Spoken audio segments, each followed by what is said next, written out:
எத்தனை பேர் இன்னைக்கு கோவப்பட்டிருக்கீங்க?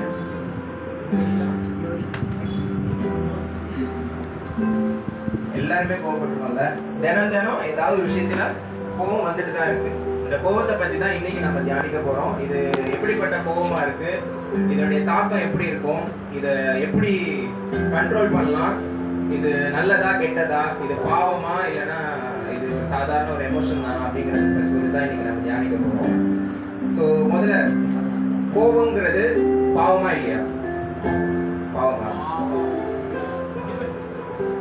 டிபெண்ட்ஸ். எந்த சிச்சுவேஷன்ல கோபப்படுறத பொறுத்து. ஜென்ரலா வேணாம், ஸ்பெசிஃபிக்கா இந்த நடுநிலையெல்லாம் வேணாம். ஆமாவா இல்லையா? கோபம் பாவமா? நான் சொல்றேன் ஜென்ரலா ஸ்பெசிஃபிக்கா எனக்கு வேணும். எனக்கு இந்த நடுநிலையா நிக்கிறதெல்லாம் வேண்டாம். ஒண்ணு இந்த பக்கம் வரணும் இல்ல இந்த பக்கம் வரணும். இல்ல கோபம் பாவம் இல்லை. நீங்க பாவம் தான். சரி, ஓகே. இன் ஜெனரல் கோபம் அப்படிங்கிறது பாவம் கிடையாது. ஏன்னா பைபிள் எந்த இடத்துலயும் வந்து கோபம் பாவம் அப்படின்றது சொல்லப்படலை. ஏன்னா ஆண்டவரே வேதத்துல வாசிக்கும் போது 375 தடவை ஆண்டவர் கோவப்பட்டிருக்காருன்னு சொல்லி வார்த்தை வருது. ஆனா ஆண்டவர் கோவப்படலாம், அதுக்கு நம்மளும் கோவப்படலாம் அப்படின்னு கிடையாது. பட் ஸ்டில் ஆண்டவரே கோவப்பட்டாரு அப்படின்னா அப்ப அவர் பாவம் செஞ்சாருன்னு அர்த்தமா? கிடையாதுல்ல. அந்த ஒரு கான்டெக்ட்ல தான் கோபம் பாவம் கிடையாது. கோபம் அப்படிங்கிறது ஒரு எமோஷன். இப்ப எப்படி நம்ம சந்தோஷம், நம்ம துக்கம் அப்படி அதெல்லாம் ஒரு எமோஷன் சொல்றோமோ, கோபங்கிறதும் ஒரு எமோஷன். ஆனா எங்க பிரச்சனைனா கோபம் பாவத்துக்கு கொண்டு போய் விடுறது தான் பிரச்சனையே. கோபம் ரொம்ப ஈஸியா பாவம் செய்யறதுக்கு தூண்டிடும். அதனாலதான் கோவப்படக்கூடாது அப்படின்னு சொல்றது. அதை குறித்து தான் நம்ம இப்ப கொஞ்ச நேரம் பார்க்க போறோம். சரி, நான் சொன்ன மாதிரி கோவம் ஒரு பவர்ஃபுல் எமோஷன். அது ரொம்ப பயங்கரமான ஒரு எமோஷன். அது எப்படி வரும், எங்க இருந்து வரும், அது வந்துருச்சுன்னா நம்மளுடைய அந்த அட்ரினலின் அப்படின்னு சொல்லுவாங்க, அந்த ஹார்மோன் அப்படியே பயங்கரமா வரும். அது மண்டைக்கு வரைக்கும் ஏறிடுச்சுன்னு சொன்னா நம்ம என்ன பண்றோம் அப்படிங்கிறதே நமக்கே தெரியாது, நம்மளோட கண்ட்ரோல்லே இருக்க மாட்டோம். அதனாலதான் கோவம் அந்த ஆங்கர் அப்படிங்கிறது பவர்ஃபுல் எமோஷன். அதை ரொம்ப பார்த்து கையாளணும். அது ஒரு எமோஷன் தான், பாவம் இல்லை அப்படின்னு சொல்லிட்டு நம்ம இஷ்டத்துக்கு என்ன வேணாலும் செய்யக்கூடாது. இந்த கோபம் வந்துச்சுன்னா ஒவ்வொருத்தரும் ஒவ்வொரு மாதிரி ஹேண்டில் பண்ணுவாங்க. ஒரு சிலர் என்ன பண்ணுவாங்கன்னா அடுத்தவங்க மேல அந்த கோபத்தை காட்டுவாங்க.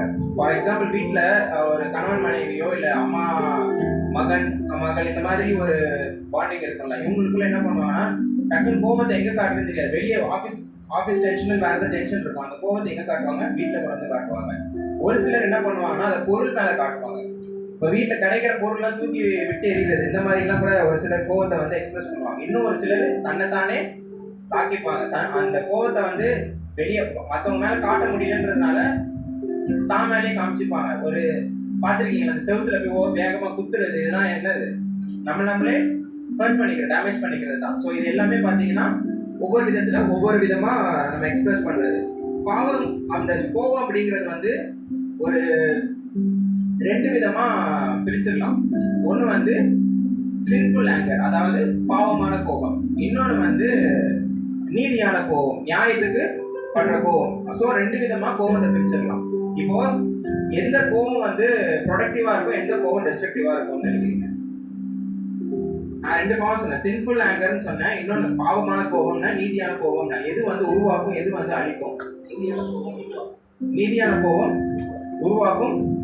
ரொம்ப சிம்பிள். இது யாரு கேட்டாலும், ஒரு சின்ன குழந்தை கிட்ட கூட சொல்லிடும். ஒரு பாவமான கோபம் எப்படியும் அழிக்கதான் போகுது. ஏன்னா பாவத்தின் சம்பளம் என்னது? மரணம். அதனால கண்டிப்பா அழிவுக்கு தான் கொண்டு போய் விட போகுது. ஸோ அதுல முதல்ல நம்ம ஃபர்ஸ்ட் இந்த சின்ஃபுல் ஆங்கர், அதாவது பாவமான கோபம் அல்லது அழிக்கும் கோபம், அதாவது டிஸ்ட்ரக்டிவ் ஆங்கர், அதை பத்தி ஃபர்ஸ்ட் பார்த்தோம். அதுல ஒரு 3 விதமா பிரிச்சுக்கலாம். அந்த பாவமான கோபம் அப்படிங்கிறதுலேயே ஒரு 3 விதம் இருக்கு, 3 டைப் இருக்கு. அது first explosive anger. Explosive anger அப்படின்னா என்னன்னா சடுதி கோபம். இந்த மண்டை சூடுவாங்கல்ல, ஒரு சரியான மண்டை சூடு, டக்குன்னு கோபப்படுவான், முன்கோபக்காரன், எது இல்லைன்னே தெரியாது, டக்குன்னு கோபப்படுறோம் அப்படின்லாம் சொல்லுவோம்ல, அந்த மாதிரி உள்ள கோபம் தான் பார்த்தீங்கன்னா இந்த எக்ஸ்ப்ளோசிவ் ஆங்கர். இந்த எக்ஸ்ப்ளோசிவ் ஆங்கர், இந்த சடுதி கோபம் வேதம் என்ன சொல்லுது அப்படின்னு பார்ப்போம். நீதிமொழிகள் 19:19. நீதிமொழிகள், ஆக்கினைக்குள்ளாவான், நீ அவனை தப்புவித்தால் திரும்பவும் தப்புவிக்க வேண்டியதாய் வரும். ஓகே, கடும் கோபி ஆக்கினைன்னா ஒண்ணும் இல்ல, பெனால்டி. அதாவது அதற்கு உண்டான கான்சிக்வன்சஸ் வந்து ஃபேஸ் பண்றது. ஒரு பிரச்சனை வந்து கண்டிப்பா அது கடுமையா கோவப்படுறவனுக்கு வரதான் போகுது அப்படிங்கிறது தான். நீ அவனை ஃபர்ஸ்ட் ஒரு தடவை கோவப்பட்டுட்டான், அவங்க அந்த பிரச்சனையில இருந்து அவனை சால்வ் பண்ணி கூட்டிட்டு வந்தாலும் காப்பாத்தினாலும் அடுத்து திருப்பி என்ன ஆகும்னா, அடுத்து என்னது, ஆக்கினைக்குள்ளானுக்கு அப்புறம் அடுத்த லைன் அவனை தப்புவித்தால் திரும்பவும் அவன்கிட்ட பிரச்சனை இருக்கதான் செய்யும், அவனை காப்பாத்திக்கிட்டே இருக்கிற மாதிரி தான் இருக்கும் அப்படின்னு சொல்லி வேதம் சொல்லுது. அதனால என்ன பண்ணணும்னா, கடும் கோபி அப்படிங்கிறவன், இந்த சடுதி கோபம், டக்கு டக்குன்னு கோவப்படுறவன் எப்ப பார்த்தாலும் ஏதாவது பிரச்சனையில மாட்டிக்கிட்டே தான் இருக்கும், பிரச்சனை அவனை சூழ்ந்து கொண்டே தான் இருக்கும். அதனால என்ன பண்ணணும்னா, டக்கு டக்குன்னு கோபம் படக்கூடாது. இதுதான் முதல் டைப். ரெண்டாவது டைப் வந்து அது கொஞ்சம் அட்வான்ஸ்ட். இது என்னன்னா, டக்கு டக்குன்னு காட்ட மாட்டாங்க. இது வந்து ரிவெஞ்ச்ஃபுல் ஆங்கர், அதாவது பழி வாங்கும் கோபம். டக்குன்னு காட்ட மாட்டாங்க, அப்படியே உள்ளே வச்சு வச்சு வச்சு கொஞ்சம் கொஞ்சமா வளர்த்துருவாங்க. அப்படியே பெருசா வளர்த்ததுக்கு அப்புறமா ஒரு டைம் பார்த்துட்டு இருப்பாங்க. ஒரு டைம் பார்த்து கரெக்டா அது போட்டு வெடிச்சிடுறது. ஈகோ, கரெக்ட், அதே தான். அது வந்து எப்படின்னா, அப்படியே உள்ளே வச்சுப்பாங்க. டக்குன்னு இப்ப யாரோ ஏதோ சொல்லிட்டாங்க அப்படின்னா டக்குன்னு அதை கோவப்பட மாட்டேன், ரியாக்ட் பண்ண மாட்டேன். சரி ஓகே பார்த்துக்கலாம், ஒரு டைம் நான் வச்சுக்கிறேன்னு சொல்லிட்டு உள்ளே வச்சு அதை ஒரு விஷயத்த வந்து உள்ளே வச்சுட்டு வளர்க்க என்ன ஆகும், பெருசா ஆகும். அவனுக்கு எதிராக நான் ஏதாவது ஒரு இடத்துல ஏதோ ஒண்ணு நிச்சயம் பண்ணதான் போறேன். இதுக்கு வேதம் என்ன சொல்லுது அப்படின்னு பார்ப்போம். ரோமர் 12ஆம் அதிகாரம் 17-21 ஒண்ணுன்னா வாசிக்கலாம். ஃபர்ஸ்ட் 17 வாசிங்க. Romans chapter 12 verse 17. ஒருவனுக்கும் தீமைக்கு தீமை செய்யாதிருங்கள், எல்லா மனுஷருக்கும் முன்பாகவும் யோக்கியமானவைகளை செய்ய நாடுங்கள். ஓகே, இதுதான் சொல்றாங்க. இப்போ பவுல் வந்து என்ன சொல்றாருன்னா, ரோமர்ல வந்து ஒருவனுக்கும் தீமைக்கு தீமை செய்யாம இருங்க. அது வந்து ஒரு பழி வாங்கணும் அப்படின்ற நோக்கத்தோட கொண்டு போகாதீங்க. நன்மை, அவனுக்கு வந்து நன்மையை செய்யறதுக்கு ட்ரை பண்ணுங்க அப்படிங்கிறார். 18. கூடுமானால் உங்களால் ஆன மட்டும் எல்லா மனுஷரோடும் சமாதானமா இருங்கள். ஓகே, எல்லாரோடையும் நீங்க சமாதானமா இருங்க. ஒருத்தர் மேல கோவப்பட்டோம் அப்படின்றதுக்காக அந்த கோவத்தை வளர்த்து அவங்க மேல ஒரு ரிவெஞ்சை காட்டணும், அவங்க மேல வந்து ஒரு வெறுப்பு வந்து கிரியேட் பண்ணி அவங்களை வந்து பழி வாங்கணும் அப்படின்னு நினைக்காதீங்க. போதுமான அளவுக்கு எல்லாரோட சமாதானமா இருங்க. 19. பிரியமானவர்களே, பழி வாங்குதல் எனக்குரியது, நானே பதில் செய்வேன் என்று கர்த்தர் சொல்லுகிறார். யாருக்குரியதான் பழி வாங்குதல்? யாருக்கு?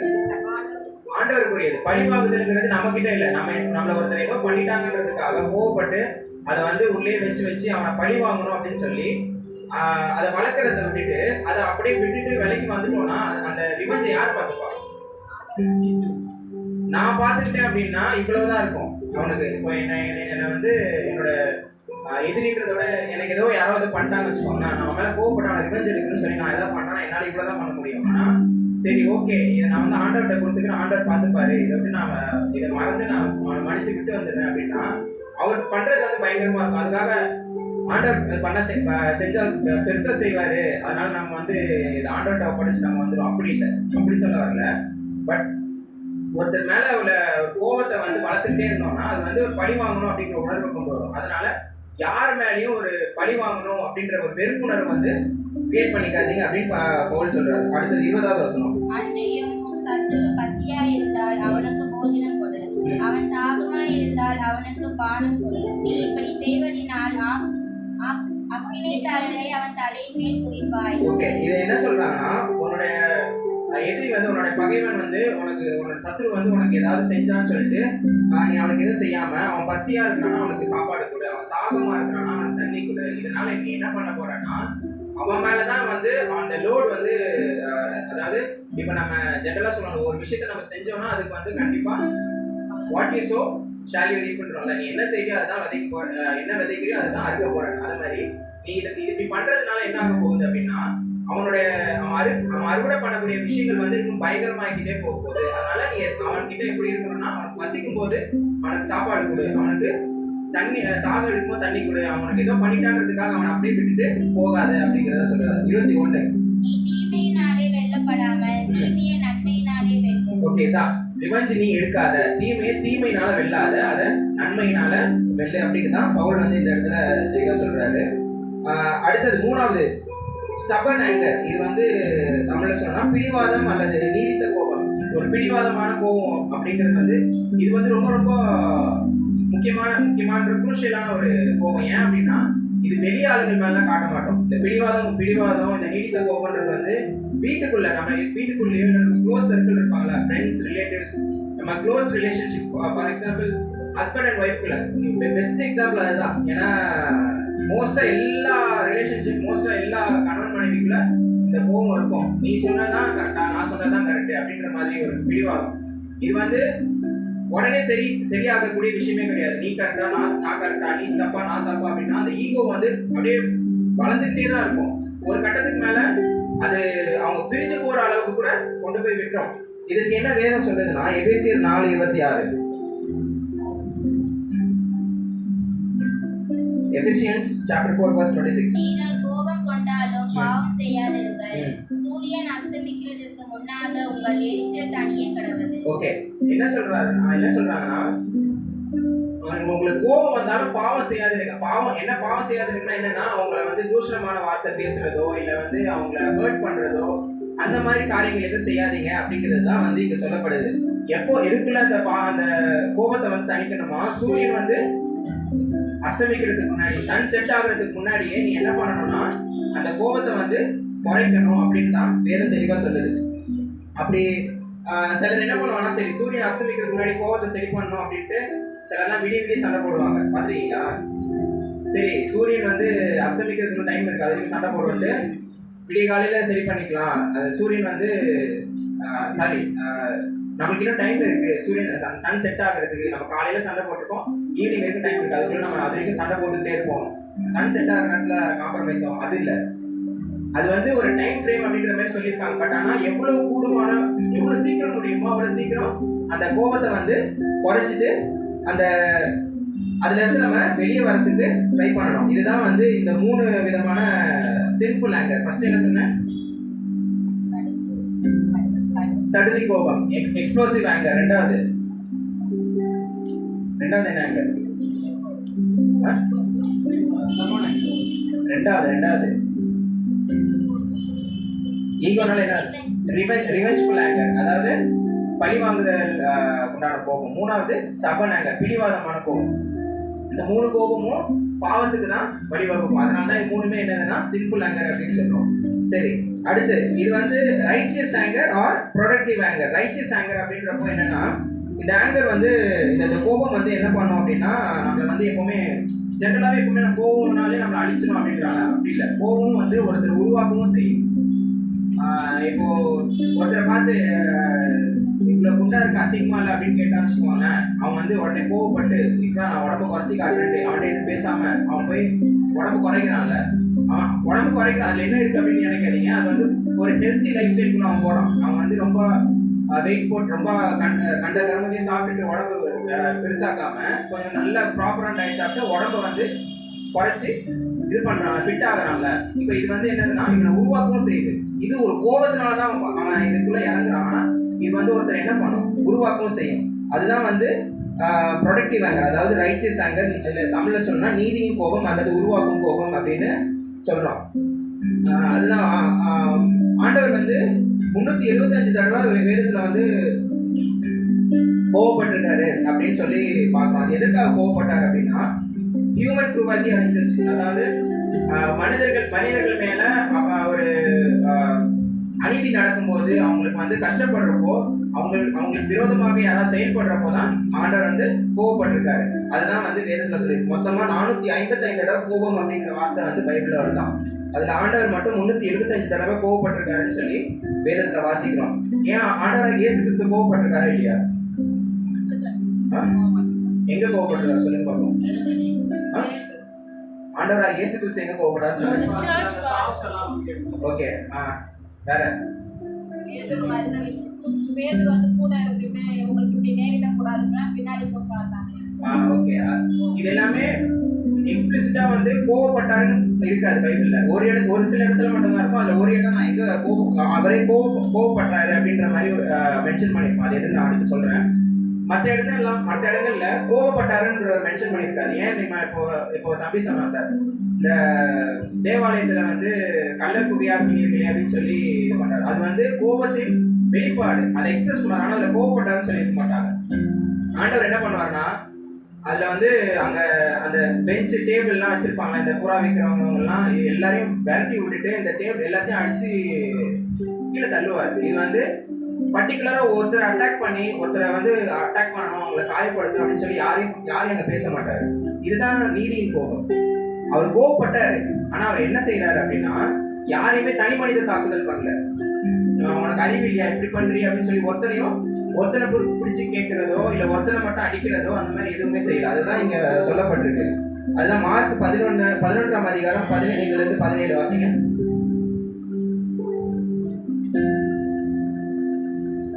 Mark chapter 11 verse 15 to 17.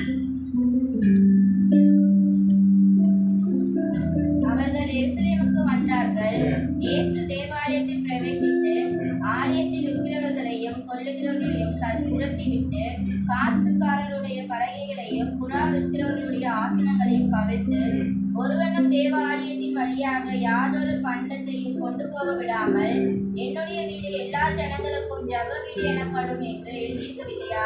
நீங்களோ அதை கள்ளர் குகையாக்கினீர்கள் என்று அவர்களுக்கு சொல்லி உபதேசித்தார். என்ன பண்ணாரு? உபதேசித்தார். இங்க கோவப்பட்டான்னு போட்டிருக்கா, ஆனா இது கோபத்தின் வெளிப்பாடு தான். ஏன்னா தேவாலயத்துக்கு வந்து ஜெபம் பண்ணணும் வரவங்க, ஆண்டவரை பத்தி கொஞ்ச நேரம் தியானிக்கணும் அப்படின்னு வரவங்களுக்கு வந்து நீங்க இடையோட இந்த மாதிரி விஷயத்த பண்ணிட்டு இருக்கீங்கன்னு சொல்லி கோவப்பட்டிருக்காரு. இது வந்து நீதியின் கோபம் தான். ஆனா அவருக்கு கோவப்பட்டாங்க எக்ஸ்பிரஸா போடல, அதோட வெளிப்பாடாதான் இந்த இடத்துல சொல்லப்பட்டிருக்கு. சரி, இன்னொரு இன்சிடென்ட் சொல்றேன். ஒரு சூப்பினை கையுடைய மனுஷனை வந்து ஆண்டவர் சுகமாக்குவார் ஓய்வு நாள்ல. வாசிருக்கீங்களா? அது மார்க் 3ஆம் அதிகாரம் 1 to 6 வசனம் வரைக்கும் இருக்கு. இது 5வது வசனம் மட்டும் வாசிங்க பார்ப்போம். மார்க் 3:5. அவர்களுடைய இருதய கடினத்தின் நிமித்தம் அவர் விசனப்பட்டு கோபத்துடனே சுற்றிலும் இருந்தவர்களை பார்த்து அந்த மனுஷனை நோக்கி உன் கையை நீட்டு என்றார். அவன் நீட்டினான். அவன் கை மறு கையை போல சொஸ்தமாயிற்று. ஓகே, இதோட பேக்ரவுண்ட் என்னன்னு சொல்லிடுறேன். இப்போ வந்து ஓய்வு நாள்ல வந்து ஒரு சூப்பின கையுடைய மனுஷன் இருக்கான். அவன் கையை வந்து அவனுக்கு வந்து சுகம் கொடுக்கணும் அப்படின்ற மாதிரியான ஒரு கான்டெக்ட். இது வந்து என்ன பண்றாங்கன்னா, இந்த பரிசேயர்கள் வந்து ரெடியா இருக்காங்க. இவர் எப்படியும் ஓய்வு நாள் இன்னைக்கு எனக்கு கண்டிப்பா சுகம் கொடுக்கணும்னு வருவாரு, நம்ம அவர் மேல வந்து பலி போடலாம், அவரை வந்து கேள்வி கேட்கலாம் அப்படின்னு சொல்லி வெயிட் பண்ணிட்டு இருக்காங்க. அப்போ ஆண்டவராகிய இயேசு கிறிஸ்து என்ன பண்றாரு? கோவப்பட்டாரு. அவங்க அதுக்காக பரிசேயர்களை பார்த்து ஏதாவது கேள்வி கேட்டாங்க. என்ன போட்டிருக்கு? விசனப்பட்டு கோபத்துடனே என்ன பண்ணாரு? சுற்றிலும் இருந்தவர்களை பார்த்து அந்த மனுஷனை நோக்கி. எப்படின்னா இதுக்கு நல்ல ஒவ்வொரு வார்த்தையும் பார்க்கணும். சுற்றி இருந்தவங்களை அப்படியே கோபத்தோட பார்த்துட்டு அந்த மனுஷனை நோக்கி உன் கையை நீட்டு அப்படிதான் சொன்னாரு. அவர் வந்து தனி மனித தாக்குதல் அங்கேயும் பண்ணல. வந்து கோவப்பட்டேன்னு சொல்லி எனக்கு நான் கோபமா இருக்கேன், நீங்க பண்றது அநியாயம்னு சொல்லிட்டு அவங்கள போயிட்டு கண்ணத்திலே அறையல, அவங்கள பிடிச்சி கீழே தள்ளி விடல, அவங்களை பார்த்து ஒரு வார்த்தை கூட பேசல. அவர் செஞ்ச ஒரே விஷயம் என்ன பண்ணாருன்னா, கோவப்பட்டாலுமே அந்த சூப்பின கைவிட அவருடைய கோல் மோட்டிவ் என்னன்னா அவனுக்கு சுகம் கொடுக்கணும், அவ்வளவுதான். அவர் கோவப்பட்டாலுமே என்ன பண்ணாருன்னா அமைதியா இருக்காரு. அந்த காமா கம்போஸ்டா இருக்காங்க. கோபத்தோட இருந்தாலுமே அந்த காமன் கம்போஸ்டா இருக்காங்கன்னு சொல்லுவாங்க. அந்த மாதிரி அவர் காமா கம்போஸ்டா அவனை பார்த்து உன் கையை நீட்டுன்னு அவனுக்கு சுகத்தை மட்டும் தான் கொடுத்தாரு. இதுதான் ஆண்டவருடைய கோபம். இது வந்து நீதியின் கோபம். இந்த மாதிரியான கோபத்தை தான் வந்து ஆண்டவர் நம்ம கிட்டே எதிர்பார்க்கிறோம். நம்ம கோபப்படுறோம் அப்படிங்கிறதுக்காக நம்ம இஷ்டத்துக்கு எதையாவது செஞ்சுட்டு இருக்கோம். டக்குன்னு யாரையாவது பார்த்து நம்ம ஒருத்தன் கோபப்படுத்திட்டாங்கிறதுக்காக அவனை தூஷண வார்த்தை பேசுறதோ இல்லை அவனை அடிக்கிறதோ இல்லை அவனை பழி வாங்கணும்னு நினைக்கிறதோ இல்லைன்னா அந்த சண்டையை வந்து இழுத்துக்கிட்டே போறதோ இந்த மாதிரி காரியங்களை பண்ணக்கூடாதுங்கிறது தான் ஆண்டவர் வந்து நம்ம கிட்ட எதிர்பார்க்கக்கூடிய ஒரு விஷயம். சரி, இப்போ 2 இன்சிடென்ட்ஸ் பார்த்தோம். ஒன்று வந்து தேவாலயத்துல இந்த புறா விற்கிறவங்கள விரட்டுறாரு. 2வது சூப்பின கையுடைய மனுஷனை சுகமாக்குற அங்கேயும் கோவப்படுறாரு. இப்போ அடுத்ததான் இப்போ பார்க்கறது வந்து மோசே. கொஞ்சம் பழைய ஏற்பாட்டுக்கு போவோம். மோசே குறித்த ஒரு விஷயம். யாத்திராகமம் 2வது அதிகாரத்துல 11-12 வாசிக்க வேண்டாம், நான் சொல்லிடுறேன். 11-12 வந்து என்ன ஆகும் அப்படின்னா, மோசே வந்து எகிப்துல இருக்கிறப்போ இந்த இஸ்ரேல் மக்களை வந்து எகிப்தியர்கள் வந்து அடிமைப்படுத்தி கொடுமைப்படுத்திட்டு இருப்பாங்க. அப்போ அதுல அவன் அடிக்கிறத பார்த்துட்டு அந்த எகிப்தியன் வந்து இந்த இஸ்ரேல் மனுஷன் அடிக்கிறத பார்த்துட்டு கோவப்பட்டு என்ன பண்ணுவான் அப்படின்னா புதைச்சிருவான். அவனுக்கு ஒண்ணு மண்ணில் புதைச்சிருவான். இப்போ இது வந்து ப்ரொடக்டிவ் ஆங்கரா டிஸ்ட்ரக்டிவ் ஆங்கரா? டிஸ்ட்ரக்டிவ். ஏன் டிஸ்ட்ரக்டிவ்? இஸ்ரேல் ஜனங்க தேவ ஜனங்கள்னு சொல்றோம். தேவனுடைய ஜனத்தை ஒருத்தன் வந்து கொடுமைப்படுத்திட்டு இருக்கான். அப்ப அதை பார்த்துட்டு மோசேக்கும் வந்து அவனை கொல்றாரு. இதுல எதனால இது டிஸ்ட்ரக்டிவ் ஆங்கராது? கோவப்பட்டு ஒருத்தனை கொன்றுட்டான். கொண்டுட்டான். என்னப்பா? எக்ஸாக்ட்லி அதுதான் வேற தெளிவா சொல்லுது, யாரையும் கொலை செய்யாத அப்படின்னு சொல்லியிருக்கு. நீ என்னதான் கோவப்பட்டாலுமே உன் கோபம் நியாயமானதா இருக்கணும். நீ நியாயமானதா இருந்தாலுமே அதை எப்படி நீ வந்து எக்ஸ்பிரஸ் பண்றன்றது இருக்கு. உன் கோபம் நியாயம். ஒரு இஸ்ரேல் ஜனத்தை வந்து ஒருத்த கொடுமைப்படுத்தணும் அப்படிங்கிறதுனால நீ கோவப்படுற, ஓகே. ஆனா அதை எப்படி எக்ஸ்பிரஸ் பண்ண? ஒருத்தனை கொலை செஞ்சிருக்க, நீ தப்பு பண்ணிருக்க. அதனாலதான் மோசே இந்த சம்பவம் நடக்கும். மோசைக்கு 40 வயசு. அதுக்கப்புறம் 40 வருஷம் வந்து எகிப்துல இருந்து தப்பிச்சு ஓடி போய் மீதியான்ல வந்து ஆடு மேய்ச்சிட்டு இருக்கான். மோசே வந்து திருப்பி இங்க எப்போ எகிப்துக்கு வரானா 80 வயசுக்கு அப்புறம் தான் வரான். எதுக்காக? அப்போ வந்து ஒரு லீடரா வரான், இஸ்ரேல் ஜனங்களை மீட்டு கொண்டு போறதுக்காக வரான். நான் சில யோசிச்சிருக்கேன், ஒருவேளை இந்த மோசே வந்து இந்த கொலை பண்ணாம இருந்தானா, ஆண்டவர்கிட்ட நேரா போய் முறையிட்டு இருந்தானா, அந்த 40வது வயசுலயே வந்து ஆண்டவர் ஒரு பிளான் போட்டு இஸ்ரேல் ஜனங்களை மீட்டெடுக்கிறதுக்கு ஒரு பிளான் ஏதாவது சொல்லியிருப்பாரு. கரெக்டா இல்லையா? இவன் செஞ்ச ஒரு தப்புனால நியாயமான கோபம் தான், ஆனா அந்த நியாயமான கோபத்தை வந்து தவறா எக்ஸ்பிரஸ் பண்ணதுனால அதனால ஆண்டவர் வந்து என்ன யோசிச்சாருன்னா, சரி நீ இப்போ உடனே உன்னை வந்து ஒரு லீடர் ஆகக்கூடாது, இவனை வந்து கொஞ்சம் பக்குவப்படுத்தணுன்றதுக்காக 40 வருஷம் என்ன ஆகுறான், மீதியான்ல இருக்கிறான். மீதியான்ல வந்து ஆடு மேய்க்கிறான்னா சுற்றி திரிகிறான். இதுதான் வந்து ஒரு கோபம் நியாயமான கோபமாக இருந்தாலும் அது எப்படி எக்ஸ்பிரஸ் பண்ணணும்னு இருக்குது. இதுவே யாத்திராகமம் 32வது அதிகாரத்துக்கு வாங்க. யாத்திராகமம் 32:19 வசனம். அவன் பாளையத்துக்கு சமீபித்து அந்த கன்றுக்குட்டிகளையும் நடனத்தையும் கண்டபோது மோசே கோபம் உண்டவனாகி தன் கையிலே இருந்த பலகைகளை மலையின் அடியிலே எரிந்து உடைத்து கொண்டு அவர்கள் உண்டு பண்ணின கன்றுக்குட்டியை எடுத்து அக்னியிலே சுட்டெரித்து அதை பொடியாக அரைத்து தண்ணீரின் மேல் தூவி அதை இஸ்ரவேல் புத்திரர் குடிக்கும்படி செய்தான். இப்போ இங்கேயும் வந்து மோசே வந்து கோவப்படுறான். இப்ப எதுக்காக கோவப்படுறான்? இதோட கான்டெக்ஸ்ட் என்னன்னு சொல்லட்டுமா? இப்போ வந்து மோசே வந்து சீனாய் மலைக்கு ஆண்டவர் கூப்பிடான்னு சொல்லி போறாரு. எதுக்காக போறாருன்னா, அவர்கிட்ட வந்து இந்த ஆண்டவர் கொடுக்கக்கூடிய கட்டளைகளையும் கற்பனைகளையும் அதை போய் வெற்றி கொள்ளணும் அப்படிங்கிறதுக்காக போறாரு. போகும்போது அந்த கற்பலகைன்னு ஒண்ணு இல்லை, அந்த கல்லு. அந்த காலத்து இப்போ இருக்கிற மாதிரி டெக்னாலஜிலாம் கிடையாது. இப்போ வந்து ஒரு விஷயத்த வந்து நல்லா பல வருஷங்களுக்கு கொண்டு போகணும், இது வந்து யாரும் இதை மாத்திடக்கூடாது, இதுல இருக்க வார்த்தைகளை மாற்றக்கூடாது, இதோட கண்டெக்ஸ்டை மாற்றக்கூடாது அப்படிங்கிறதுக்காக என்ன பண்ணுவாங்கன்னா இந்த கல்லுல தான் செதுக்குவாங்க ஒவ்வொரு வார்த்தைகளும். அதனால ஆண்டவர் என்ன சொல்றாருன்னா, இந்த கற்பனைகள்லாம் உனக்கு வந்து நான் கற்பனை தரேன், கட்டளை தரேன் அப்படின்னு சொல்லி இது பண்றாரு. இப்போ மோசே வந்து போயிட்டு திருப்பி ரிட்டர்ன் வரதுக்குள்ள மோசை காணும் அப்படின்னு சொல்லி என்ன பண்றாங்க இவங்க, அவ்வளவுதான் மோசையோட சாப்டர் ஓவர் அப்படின்ட்டு இவங்க கையில இருக்க தங்கத்தை எல்லாம் போட்டு உருக்கி அதை வந்து ஒரு பொருசிலைய வந்து ஒரு கன்றுக்குட்டியை வந்து செஞ்சு அதை வணங்க ஆரம்பிச்சிட்டாங்க. இது வந்து பார்த்த உடனே மோசைக்கு வந்து கோபம் வந்திருக்கு. இது வந்து நீதியான கோபமா இல்லைன்னா என்ன சொல்றது, பாவமான கோபம்? நீதியான கோபம். ஓகேவா? இப்போ என்ன பண்றாரு? எதை உடைக்கிறாரு? இப்போ இது வந்து நீதியான கோபமா இல்ல நீதியான கோபம் இல்லையா? அந்த ஆண்டவர் சொல்ற வார்த்தை எடுத்து உடைச்சிடுறாரு கோபத்துல. டிஸ்ட்ரக்டிவாங்கடா. சரி, ஓகே. இதுல ஒரு விஷயம் இருக்கு, என்னன்னு சொல்றேன். இது வந்து இதுவுமே நீதியான கோபமாக தான் சொல்லப்பட்டிருக்கு. ஏன் அப்படின்னா, இது ஒருவேளை அவர் வந்து பாவமான கோபமா இருந்தா ஆண்டவர் உடனே மோசையை கூப்பிட்டு வார்ன் பண்ணிருப்பாரு, இல்ல தண்டிச்சிருப்பாரு. ஆனா ஆண்டவர் அப்படி செய்யல. ஏன் அப்படின்னா, கற்பலகையில கொடுக்கப்பட்டது வந்து எதுக்காக அப்படின்னா, மனுஷர்கள் இஸ்ரேல் ஜனங்கள் வந்து அதை கை கொள்ளணும், அது இருதயத்துல எழுதணுங்கிறதுக்காக தான், அது எதுவும் மாற்றப்படக்கூடாதுங்கிறதுக்காக கொடுக்குறாரு. ஆனா இவங்க என்ன பண்றாங்க, கற்பலகையில கொடுத்தாச்சு, ஆனா இவங்க என்ன பண்றாங்க, இருதயத்துல அது எழுதல. ஃபர்ஸ்ட் கமாண்ட்மெண்ட் என்னது? என்ன ஒரு பேர் தேவர்கள் இருக்க வேண்டாம்ன்றதுதான் முத கட்டளையே உடைஞ்சிருச்சு. இப்போ இருதயத்தில் எழுத வேண்டியதை இவங்க உடைச்சிட்டாங்க, தூக்கி போட்டாங்க. இப்போ அந்த கல் இருந்தா என்ன, இல்லைன்னா என்ன? லாஜிக் புரியுதா? ஆண்டவர் கொடுத்த வார்த்தை தான், அதை எங்க எழுதணும்னா இருதயத்தில் எழுதணும். இருதயத்தில் எழுதி அதை நான் கை கொள்ளணும். ஆனா இங்க என்ன நடக்குதுன்னா, அதை கை கொள்ளாம அதுக்கு விரோதமா நான் செயல்பட்டு இருக்கிறப்போ அது கல்லுல இருந்தானா எதுல இருந்தா என்ன? இப்போ இந்த பைபிள் வந்து உயிருள்ள வார்த்தைகள் இருக்கு. இது என் வீட்டுல சும்மாவே தூங்கிட்டே தான் இருக்கு அப்படின்னா இது இருக்கிறதுக்கான பிரயோஜனம் என்ன? இதை நான் வாசிக்கணும், இதுல வாசிச்சு இதுல உள்ள வார்த்தைகள் வந்து எனக்குள்ள போகணும், என்னோட இருதயத்துல இருக்கணும், என்னோட மைண்ட்ல இருக்கணும். எது சரி, எது தவறு, எது பாவம், எது வந்து நீதி அப்படிங்கிறத புரிஞ்சுக்கிட்டு அதை கேட்டு நான் நடக்கணும். அதற்காக தான் இது வந்து எழுதப்பட்டது. இது வந்து ஒருவேளை எழுதப்படலைன்னா இதெல்லாம் எனக்கு தெரிஞ்சிருக்காது. அதற்காக தான் இது எழுதப்பட்டிருக்கு. அதனாலதான் இது வந்து பரிசுத்த வேதாகம்னு சொல்றோம். இப்போ இது சும்மா என் வீட்டுல தூங்கிட்டே இருக்குன்றப்போ இது இருந்தா என்ன, இல்லைன்னா என்ன? அந்த கான்டெக்ட், அந்த லாஜிக்ல தான் இது வந்து நீதியான கோபமா சொல்லப்படுது. அதனாலதான் வந்து ஆண்டவர் வந்து இது வந்து பெருசு படத்துல இது வந்து மோசை மேல கோவப்படல. இது வந்து உடச்சு போட்டாலுமே அவர் ஆனா திருப்பி அதனால திருப்பி கூப்பிட்டு என்ன பண்றாருன்னா திருப்பி அவருக்கு வந்து இந்த கற்பனையில திருப்பி அவர் கட்டளைகள்லாம் எழுதி ஆண்டவர் வந்து கொடுக்குறாரு. ஸோ இதுதான் வந்து நீதியின் கோபம். ஒருவேளை உங்களுக்கு நீதியின் கோபம் ஒரு நியாயமான விஷயத்தை கோவப்படுறீங்கன்னா கூட அது எப்படி எக்ஸ்பிரஸ் பண்றோம் அப்படிங்கிறது இருக்கு. அதை கரெக்டான முறையில் நீங்க எக்ஸ்பிரஸ் பண்ணாம தப்பான முறையில் எக்ஸ்பிரஸ் பண்ணாலுமே அது என்னதுதான் பாவமான கோபம் தான். ஸோ அதுதான் வந்து இங்க சொல்லப்படுது. இன்னும் அடுத்து இப்போ பழைய ஏற்பாட்டில் பார்த்தாச்சா, புதிய ஏற்பாட்டுக்கு போகும். மத்த 26 எடுங்க. மத்த 26 50 54.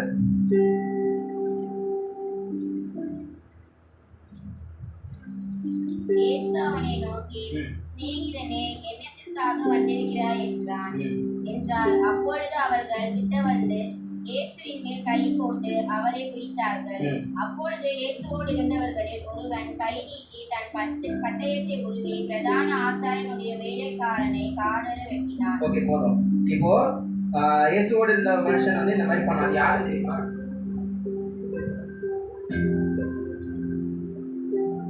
இயேசுவோடு இருந்த ஒரு டிசைபிள் தான் வந்து எக்ஸாக்ட்லி பீட்டர் தான். பேதுரு தான் வந்து என்ன பண்றான்னா பட்டயத்தை உருவி அந்த சோல்ஜரோட காதை, அந்த சோல்ஜருக்கு தமிழ்ல என்ன சோல்ஜர் தான் தமிழ்ல கேட்கிறேன், படை வீரனா, அவன் காதை வெட்டுறான். இப்போ வெட்டினதுக்கு அப்புறம் இப்போ இவனோட கோபம் நியாயமான கோபமா எப்படிப்பட்ட கோபம்? கோபம் எப்படிப்பட்டதான கோபம்? இயேசு ஆண்டவராக இயேசு கிறிஸ்து வந்து பிடிக்க வரத்தேன். அப்போ அது நீதியான கோபமா பாவமான கோபமா? நீதியான கோபம். ஆனா அதை எப்படி எக்ஸ்பிரஸ் பண்றான்? பாவமான கோபமா எக்ஸ்பிரஸ் பண்ணிட்டான். ஆண்டவர் நீ யாரையும் ஹர்ட் பண்ணக்கூடாதுங்கிறதும் ஒரு ஆண்டவர் கொடுத்துருக்க ஒரு கட்டளை கற்பனை தானே. அதான். ஆனா நீ என்ன பண்ற, டக்குன்னு ஆண்டவராக இயேசு கிறிஸ்துவை பிடிக்கிறியா அப்படின்னு சொல்லி அவன் காதலை வெட்டுற. அதுக்கு அடுத்த வசனம், நான் இப்பொழுது என் பிதாவை வேண்டிக் கொண்டால் அவர் 12 லேகியோனுக்கு அதிகமான தூதரை என்னிடத்தில் அனுப்ப மாட்டாரோ என்று நினைக்கிறாயா? ஓகே, இப்போ இதுதான் கான்டெக்ஸ்ட். இப்போ இங்க பார்த்தோமா, இப்போ இவர் பேதுரு என்ன பண்றாரு, காதலை வெட்டுறாரு. ஆனா இங்க என்ன இயேசு என்ன சொல்றாரு, நீ என்ன பண்ற, இது வந்து என்னை காப்பாத்திக்க எனக்கு தெரியாதா? நான் வந்து இப்போ பிதாவை நோக்கி நான் கூப்பிட்டேன்னா 12 லேகியனுக்கும் அதிகமான தேவதூதர்களை வந்து ஆண்டவர் இங்க இறக்க போறாரு. இறக்குனா இங்க ஒருத்தன் கூட இருக்க முடியாது. ஒரு லேகியம்னா எத்தனை பேர் தெரியுமா? ஒரு லேகியம்னா எத்தனை பேர் தெரியலையா? ஒரு லேகியன்னா ரோமர் படை வீரர்களை ஒரு லேகியன் அப்படின்னு பிரிச்சு வச்சிருப்பாங்க. அதாவது ஒரு குரூப்பா. ஒரு லேகியம்னா 6000. அப்ப யோசிப்பாங்க, 12 லேகியம்னா 72,000 ஏஞ்சல்ஸ் அனுப்பி என்னை காப்பாற்றுறதுக்கு ஆண்டவர் அனுப்ப மாட்டாரா? அது எனக்கு தெரியாதா? நான் அப்படியா கேட்டேன், அதுவும் கேட்டேன் அவங்ககிட்ட அப்படின்னு சொல்லி ஆண்டவர் என்ன பண்றாருன்னா கேட்கிறாரு. இவருக்கு ஆண்டவருக்கும் இருக்கக்கூடியது நீதியான கோபம். ஆனா அதை வந்து எப்படி எக்ஸ்பிரஸ் பண்றாருன்னா, டக்கு நீ அவன் காதல் நீ வெட்டல, அவன் காதல் நான் வெட்டுன்னு சொல்லி திருப்பி அவர் பட்டயத்தை உருவி வெட்டல. புரியுதா? அவருக்குமே கோபம் இருந்தாலுமே அவர் என்ன பண்றாருன்னா அதை வந்து கரெக்டா ஹேண்டில் பண்றாரு. அதுதான் எப்பவுமே நம்ம கோவப்படும் போது எப்படி வந்து அதை எக்ஸ்பிரஸ் பண்றோம் அப்படிங்கிறது தான் விஷயம். நீ நியாயமான விஷயத்துக்கு கோவப்பட்டாலுமே அதை எக்ஸ்பிரஸ் பண்ற விதம் தப்பா இருந்துச்சுன்னா அது வந்து பாவமான கோபம் தான். அதுதான் வந்து இந்த இடத்துல ஆண்டவராக இயேசு கிறிஸ்து பண்றாரு. அவர் வந்து ரொம்ப தெளிவா இருந்தாரு. இதான் எனக்கு கொடுக்கப்பட்ட கடமை. அது நான் வந்து இவங்க என்னை பிடிக்கணும், என்னை வந்து சிலுவையில கொண்டு போய் அறையணும் அப்படிங்கிறது வந்து நியமிக்கப்பட்ட ஒரு நீதி. அதை வந்து நான் செஞ்சுதான் ஆகணும் அப்படிங்கிறது ரொம்ப தெளிவா இருந்தாரு. ஒருவேளை அவர் வந்து சரி நீ வெட்டு, இன்னும் நம்ம ஆளுங்களை போய் கூப்பிட்டு வா, எல்லாரும் உங்களை போட்டு தரணும் அப்படின்னு இருந்தாருன்னா என்ன யோசிச்சு பாருங்க. இப்ப நீங்களும் நானே இப்படி உட்கார்ந்துருக்க மாட்டோம். நம்ம கிறிஸ்டியானிட்டி அப்படிங்கிற ஒரு ஃபெய்த் இருக்காது, நம்மளுடைய பாவங்கள் மன்னிக்கப்பட்டிருக்காது. இதுவே நம்ம என்ன பண்ணிட்டு இருக்கோம், ஒரு பாவம் செஞ்சுட்டோன்றதுக்காக வாரம் போய் சர்ச்சில் உட்காந்து ஒரு ஆட்டையோ ஒரு புறாவையோ ஒரு கோழியோ பலி கொடுத்து தான் இன்னும் இருந்திருப்போம். அவர் என்ன பண்ணாரு, எல்லாத்துக்கும் ஒரே பலி நான் தான், பாவம் இல்லாத. ஆக்சுவலா அந்த பலியோட கான்செப்ட் என்னன்னா, நான் பாவம் செஞ்சுட்டேன், நான் பாவி, இப்போ பாவமே அறியாத ஒரு பலியை வந்து நான் செலுத்தணும். அதுதான் கான்செப்ட். அது நான் அப்படி பலி செலுத்தினா என்னுடைய பாவம் வந்து மன்னிக்கப்படும் அப்படிங்கிறது தான் இதுல இருக்க கான்செப்ட். அதனாலதான் என்ன பண்ணாங்கன்னா மிருகங்களை கொண்டு போறாங்க. நீ இன்னொரு மனுஷனை பலிட்டேன்னா அவனும் ஒரு பாவியா தான் இருக்க போறான். அதனால அது ஒரு யூஸ் இருக்காதுனால மனுஷன் என்ன பண்ணான்னா மிருகங்களை பலிட்டு இருந்தான். என்னுடைய பாவங்கள் மன்னிக்கப்படணும், பாவம் அறியாத ஒரு ஆட்டுக்குட்டியோ ஒரு புறாவை ஏதோ ஒரு பலி செலுத்தி ஒரு கன்றையோ பலி செலுத்தி என்ன பண்ணுவாங்கன்னா பாவ நிவர்த்தி நான் பெற்றுட்டேன் அப்படின்னு சொல்லிட்டு இருப்பாங்க. ஆனா இங்க என்ன சொல்றாரு ஆண்டவராகிய இயேசு கிறிஸ்து, பாவம் அறியாத பாவமே இல்லாத நான் வந்து உங்களுக்காக பலியாக சிலுவையில பலியாகிறேன். என்னுடைய பாவத்தின் நிமித்தம் உங்களுடைய பாவத்தின் நிமித்தம் நான் என்ன நானே பலியா கொடுத்துக்கிறேன். இதுக்கப்புறமா நீங்க பலி செலுத்த வேண்டிய அவசியம் இல்லை. ஒரே என்ன சொல்றது, ஒன் அண்ட் லாஸ்ட், இதான் ஃபைனல், இதோட முடிச்சுக்கலாம், இதுக்கப்புறம் பலின்ற கான்செப்டே வேண்டாம், நானே பலி ஆகிக்கிறேன் அப்படின்றதுனால தான் அவர் வந்து ரொம்ப தெளிவா என்ன ஆனாலும் சரி, எவ்வளவு கஷ்டப்பட்டாலும் சரி, சிலுவையிலும் கூட பிதாவை ஏன் என்னை கைவிட்டி அந்த அளவுக்கு அவர் ரொம்ப வேதனையோடு விசனப்பட்டு நிற்கும் போது கூட அவர் என்ன பண்றாருன்னா நான் இதை செய்யணும் அப்படின்றதுல உறுதியா இருந்தார். இதுதான் நீதியின் கோபம். சாத்தான் வந்து உலகத்துக்குள்ள பாவத்தை கொண்டு வந்துட்டான். இவன் இந்த பாவத்தை வந்து எப்படியாவது முறியடிக்கணும் அப்படிங்கிறது ஆண்டவராகிய இயேசு கிறிஸ்துவுக்கு மைண்ட்ல ஃபிக்ஸ் ஆயிடுச்சு. அதனாலதான் அவர் என்ன செஞ்சாருன்னா, எவ்வளவு கஷ்டம் வந்தாலும் பரவாயில்ல, எவ்வளவு அவரு கடவுளாக இருந்தாலுமே உலகத்துல எப்படி இருந்தாரு, உலகத்துல வந்து எப்படி இருந்தாரு, அவர் மனுஷனா தான் இருந்தார், மனுஷ ரூபத்துல தான் இருந்தார். அவருக்கும் வலிச்சது, அவருக்கும் பசி எடுத்தது, அவருக்கும் தாகம் எடுத்தது, எல்லாமே மனுஷன் மாதிரி தான் இருந்தார். அதனாலதான் வந்து இதெல்லாம் நான் சகிச்சுக்கிறேன், நான் பொறுத்துக்கிறேன், இது வந்து நீங்க அனுபவிக்க வேண்டாம் அப்படின்னு சொல்லி இதெல்லாம் பொறுத்துக்கிட்டு நமக்காக இதெல்லாமே அவர் செஞ்சாரு. இப்போ ஒரு ரியல் லைஃப் எக்ஸாம்பிள் பார்ப்போமா? அம்பேத்கர் எத்தனை பேர் தெரியும்? அம்பேத்கர் எல்லாருக்கும் தெரியும்ல, யார் அவரு?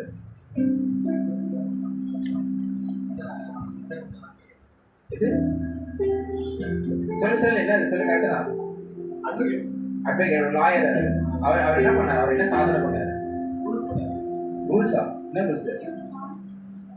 கான்ஸ்டிடியூஷன் எழுதினார். கான்ஸ்டிடியூஷன் அப்படின்றது நம்ம இந்திய அரசியல் சட்டமைப்பு அப்படின்றோம்ல, கான்ஸ்டிடியூஷன், அதை எழுதுனது அவர் தான். அவர் எப்படிப்பட்டவராக இருந்தாருன்னா, அவர் வந்து ஒரு தாழ்த்தப்பட்ட, ஒரு பிற்படுத்தப்பட்ட ஒரு சமூகத்துல சேர்ந்த அவரோட பிறப்பு அந்த மாதிரி இருந்தது. அங்க வந்து அவரை படிக்க விடலை. அவர் வந்து நீ வந்து உனக்குலாம் இதுக்கு படிப்புன்னு சொல்லி அவரை வந்து தடுத்து நிறுத்தினாங்க. ஸ்கூலுக்கு போனாலுமே வெளியே தான் உட்கார வச்சாங்க. அவர் படிச்சு ஒரு நிலைமைக்கு வந்ததுக்கு அப்புறம் கூட இவருக்கு பியூனா இருக்கிறவன் வந்து இவரை விட ஒரு உயர் சாதியில இருக்கிறவன் அப்படின்றதுனால அவன் வந்து தண்ணி எடுத்து கொடுக்க மாட்டான். இவர் வந்து பெரிய போஸ்ட்ல இருக்காரு, ஆனாலுமே பிற்படுத்தப்பட்ட சமூகத்தை சேர்ந்தவர்னு சொல்லி அவருக்கு தண்ணி எடுத்து கொடுக்க மாட்டான். இந்த மாதிரி எல்லாம் கஷ்டத்தை அனுபவிச்சாரு. அவர் கோபம் வந்து எப்படிப்பட்ட கோபம்னா, இதுக்கெல்லாம் நான் மாத்துறதுக்கு ஏதாவது ஒண்ணு பண்றேன், ஆனா நான் உங்களை வந்து ஹர்ட் பண்ண மாட்டேங்கிறது தெளிவா இருந்தாரு. அவர் வந்து அப்பயே நினைச்சிருந்தானா கத்தி கவரெல்லாம் தூக்கிட்டு போய் அடிச்சு ஏதாவது பண்ணிருக்கலாம். ஆனா அவர் அதெல்லாம் பண்ணல. அவர் என்ன பண்ணாரு, அமைதியா படிச்சாரு. நீ என்ன வேணா பேசு, நான் பாத்துக்கிறேன்னு சொல்லி நல்லா படிச்சு மொத்த இந்தியாவுக்குமே ஒரு சட்டத்தை எழுத ஆரம்பிச்சாரு. நீ எவெல்லாம் அவரை வந்து கேள்வி கேட்டானோ, எவெல்லாம் அவரை வந்து கேவலப்படுத்தினானோ அவனுக்கும் சேர்த்து சட்டத்தை எழுதினாரு. இதுதான் நான் உனக்கு கொடுக்குற பதிலடி. அவருடைய கோபம் எப்படி இருக்கு பாருங்க. அவர் கோபப்பட்டாரு, ஆனா அதை வந்து எப்படி வெளிப்படுத்தணுமோ அந்த மாதிரி வெளிப்படுத்தினாரு. அந்த மாதிரிதான் நம்மளுடைய கோபமும் இருக்கணும்னு ஆண்டவர் பிரியப்படுறாரு. உனக்கு ஒரு விஷயம் கோபப்படுற, நியாயமான விஷயத்துக்கு தான் கோபப்படுறனாலுமே அது வெளிப்படுத்துற விதம்னு ஒண்ணு இருக்கு. அது வெளிப்படுத்துற விதம் நியாயமானதா இல்லைன்னு சொன்னா அது பாவமாக தான் போய் முடியும். சரி, இப்போ ரெண்டு இது பார்த்துட்டோம். நீதியின் கோபமும் பார்த்துட்டோம், பாவமான கோபமும் பார்த்துட்டோம். இப்போ இந்த கோபத்தை எப்படி வந்து குறைக்கலாம் அப்படின்னு பார்க்கலாம். முதல்ல என்ன பண்ணணுமா, கோபத்தின் போது நிறுத்தி சிந்திச்சு பேசணுமா. யாக்கோபு 1:19 வசனம். யாக்கோபு 1:19.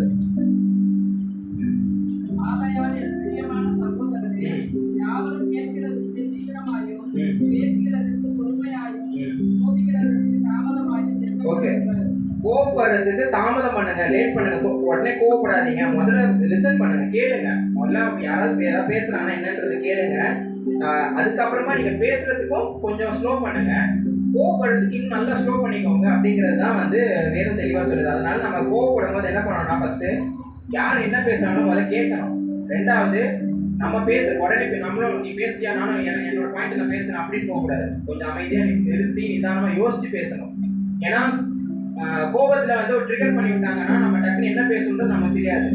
அதனால கொஞ்சம் யோசிச்சு நிதானமா சிந்திச்சு பேசணும். மூணாவது, கோபத்துக்கு ரொம்ப டிலே பண்ணு, எவ்வளவு முடியுமோ அவ்வளவு டிலே பண்ணு, கோவப்படாது அப்படிங்கிறது தான் வந்து இங்க சொல்றது. இது மொத விஷயம். ரெண்டாவது என்ன பண்ணணும் அப்படின்னா, ஒருவேளை நம்ம கோவப்பட்டு யாரையாவது காயப்படுத்திட்டோம்னா என்ன பண்ணணும்னா, முதல்ல போயிட்டு அவங்க கிட்ட மன்னிப்பு கேட்கணும். மத்தேயு 5:23 வசனம். Matthew chapter 5:23. ஆகையால் நீ பலிபீடத்தில் காணிக்கை செலுத்த வந்த உன் பேரில் உன் சகோதரனுக்கு குறை உண்டென்று அங்கே நினைவு கூறுவாயாகில், அங்கே தானே பலிபீடத்தின் முன் உன் காணிக்கை வைத்து விட்டு போய் முன்பு உன் சகோதரனோட ஒப்புரவாகி பின்பு வந்து உன் காணிக்கையை செலுத்து. ஓகே, நீ வந்து காணிக்கை கொடுக்கறதுக்கு சர்ச்சுக்கு வர ஆள்கிட்ட முன்னாடி நிக்கிறேன்னா முதல்ல உனக்கும் உன்னுடைய சகோதரனுக்கும் ஏதாவது பிரச்சனை இருக்கு, பஞ்சாயத்து இருக்கு, சண்டை போட்டிருக்கு அப்படின்னா முதல்ல அவங்ககிட்ட போய் மன்னிப்பு கேளு. அதுதான் வந்து ஆண்டவர் சொல்றாரு. இது வந்து ரெண்டாவது விஷயம். மன்னிப்பு கேட்டுட்டோம் அப்படின்னா ஒருவேளை அவங்களும் இலங்கை மனசோட அந்த டைம்ல இருந்தாங்கன்னா அப்ப என்ன ஆகும்? சமாதானம் ஆயிடும். இல்ல நான் மன்னிப்பு கேட்க மாட்டேன், நான் வந்து எவ்வளவு பெரிய ஆள், நான் எப்படி மன்னிப்பு கேட்பேன் அப்படின்ட்டே இருக்கோம்னா அந்த சண்டை அந்த பிரச்சனை வந்து அப்படியே இருந்துகிட்டே தான் இருக்கும். ஸோ ஒருவேளை நம்ம கோவப்பட்டு ஏதாவது வார்த்தை விட்டுட்டோம் இல்லை ஏதாவது பேசிட்டோம் ஏதாவது செஞ்சுட்டோம்னாலுமே அதை வந்து மன்னிப்பு கேட்கறதுக்கு நம்ம ரொம்ப ரெடியா ரொம்ப ஃபாஸ்டா இருக்கணும். அதெல்லாம் வந்து வேதம் சொல்லுது. மூன்றாவது என்ன பண்ணணும்னா ஆண்டவர்கிட்ட வந்து அவருடைய ஆவியை வந்து நமக்குள்ள இருக்கணும்னு சொல்லி நம்ம கேட்கணுமா. அதாவது அது கலாத்தியர் 5ஆம் அதிகாரம் 22ஆம் வசனம். அந்த ஆவியின் கனிகள் நம்ம எல்லாம் தெரிஞ்ச வசனம். ஆவியின் கனிகள் என்னது? அன்பு, சந்தோஷம், சமாதானம், நீடிய பொறுமை, தயவு, சாந்தம், நற்குணம், விசுவாசம், இது எல்லாமே என்கிட்ட இருக்கணும் ஆண்டவரேன்னு சொல்லி ஆண்டவர் பார்த்து கேட்கணும். அப்படி கேட்கும்போது என்ன ஆகும்னா ஒருத்தங்கிட்ட அன்பு இருக்கு, ஒருத்தங்கிட்ட சமாதானம் இருக்கு, ஒருத்தங்கிட்ட சாந்தம் இருக்குன்னா அவன் என்ன பண்ணுவான்? கோவப்படுவானா? அப்படியே கோவப்பட்டாலும் என்ன பண்ணுவான்? சாந்தமா இருப்பான். கரெக்டா? அவன்கிட்ட சண்டை போடணும் அப்படின்னு நினைக்க மாட்டான். அதனாலதான் என்ன சொல்றாங்கன்னா மூணாவது விஷயம், நம்ம போய் ஆண்டவரே உங்க ஆவியை எனக்கு தாங்க, நான் வந்து எந்த விஷயத்துக்குமே கோவப்படக்கூடாது. ஒருவேளை கோவப்பட்டாலுமே அந்த இடத்துல நான் வந்து சாந்த குணத்தோட இருக்கணும், சண்டை போடக்கூடிய ஒரு மென்டாலிட்டி எனக்கு வந்து இருக்கக்கூடாது அப்படிங்கிறது தான் வந்து இந்த இடத்துல சொல்லப்பட்டிருக்கு. ஸோ 3 விஷயம் சொன்னேன். என்னென்ன? ஃபர்ஸ்ட் வந்து முதல்ல நிறுத்தி நிதானமா சிந்திச்சு தாமதமா இருக்கணும். கோவப்படுறதுல தாமதமா இருக்கணும். ஒருவேளை கோவப்பட்டாலுமே என்ன பண்ணணும்னா முதல்ல போய் யார்கிட்ட மன்னிப்பு கேட்கணும்? ஆண்டவர்கிட்டயா? யார்கிட்ட சண்டை போடணுமோ அவங்க கிட்ட மன்னிப்பு கேட்கணும். மூணாவது விஷயம் தான் என்னது? ஆண்டவரை நோக்கி கேட்கணும். ஆண்டவரே எனக்கு வந்து இப்படி உங்களுடைய ஆவியை தாங்க, அந்த ஆவியின் கனி எல்லாத்தையும் எனக்கு தாங்க, நான் வந்து எப்பவுமே சாந்த குணத்தோட இருக்கணும், அன்போட இருக்கணும், சண்டை போடக்கூடாது அப்படின்னு சொல்லி கேட்கணும். இந்த 3 விஷயம் தான் எதுக்காகனா பாவத்தை வந்து கோபத்தை வந்து எப்படி குறைக்கலாம் அப்படிங்கிறதுக்குண்டான காரியம். இப்போ நமக்கு முன்னாடி நாமளே வச்சுக்கோம் ஒரு இப்போ இது வரைக்கும் பார்த்தாச்சுல. இப்போ நம்மளுக்கு முன்னாடி ஒரு கேள்வி, நாம எப்படி கோபத்தை டீல் பண்றோம்?